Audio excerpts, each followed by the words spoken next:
Hello, today I would like to show you how I use the mind mapping with my little boys, Matteo who's 6 and Stefano who's 4, to create stories. And I used a suggestion that came from the Tony Buzan team about using mind mapping to create stories with young children. And I have to say, it really worked very, very well. We used iMindMap 5, which gave us the additional advantage of being able to cut and paste images into the mind map, and also, very importantly, to add audio notes, audio commentaries on branches that were key to the unfolding of the story. So what they were doing was essentially telling the story through a mind map by recording in each branch what was going on, and doing so it really helped the boys to split the story into little chunks that was understandable to them, as well as looking at the whole story through the mind map and having an overall view of the story and the structure. If you want to download iMindMap 5, the basic version is free. You can go to my blog, alessiobernardelli.wordpress.com, and you can click on this button up here or on this little active button here and so on. So this is a mind map we created, and the first thing that we had to do was to decide the title, which was going to be in the central image here. The boys didn't actually understand what title meant, but then once we got through the idea that it is what the story is going to be about, they came up with this tackle, the clones, which I think is quite appropriate. And then we wanted to choose our characters, and we split them into goodies and baddies. And Matteo, who's 6 and a very reluctant writer, wrote these, typed in these words on the branches. But thankfully, iMindMap is really useful, as it allows you to just cut and paste images into the branches directly. So what we did was to look for the images of the characters we wanted on a search engine like Bing, and then copy and then right click on the branch and paste, which was very easy.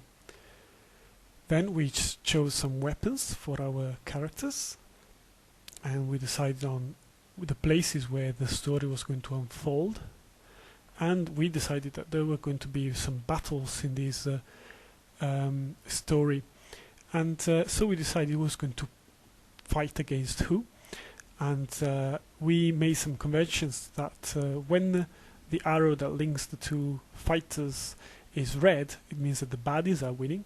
The blue arrows mean that the goodies are winning.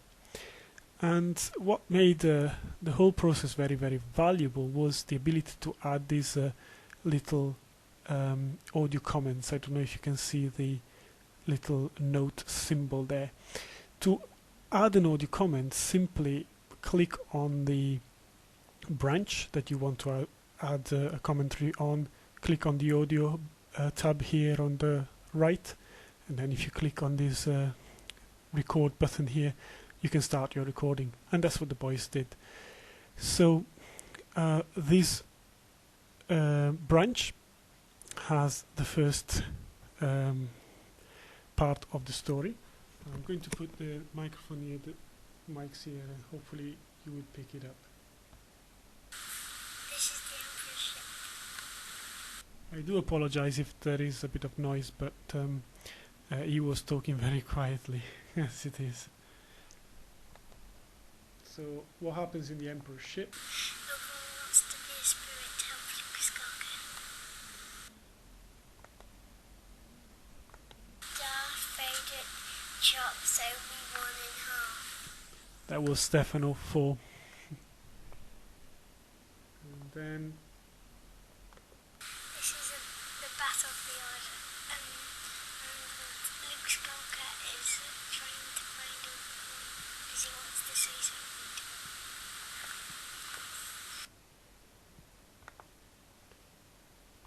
The clone wants to kill Luke Skywalker. The clone shoots Luke Skywalker goes lightsaber, and then it bounces back to the clue. And lastly,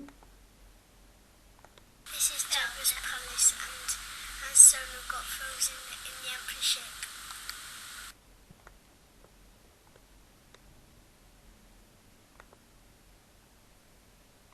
Princess Leia went to Jabba's palace to save Han Solo.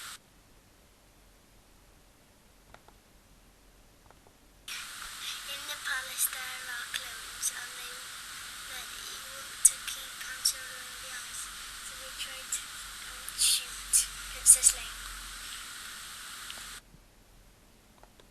Leia melts the ice, and Han Solo shoots the clones. well, you get the idea. That was the boys' story, a pretty simple one, but remember they are only 4 and 6.